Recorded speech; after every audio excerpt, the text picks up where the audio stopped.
how to translate a document in Google Docs. Hey everyone, welcome back to the channel. If you are new here, don't forget to hit the subscribe button and turn on the notification bell to not miss any updates. So it's really simple to translate a document in Google Docs using the inbuilt feature. So I'll show you how. Let's dive right in. Open up your Google Chrome and then go to the 9 dots, and here scroll down and open up Docs.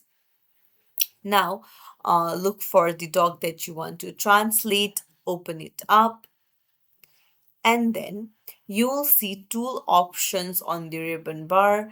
Go ahead and tap on tools, and then you'll see translate document option. Just tap on it, and then you can choose a language of your choice. You can choose from the list of languages right here. So I'm going to choose French.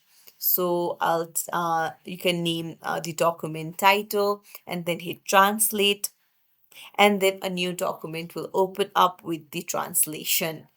Look, it's as simple as that. If you found this tutorial helpful, don't forget to like and subscribe to our channel for more tips and tricks. Thank you for watching.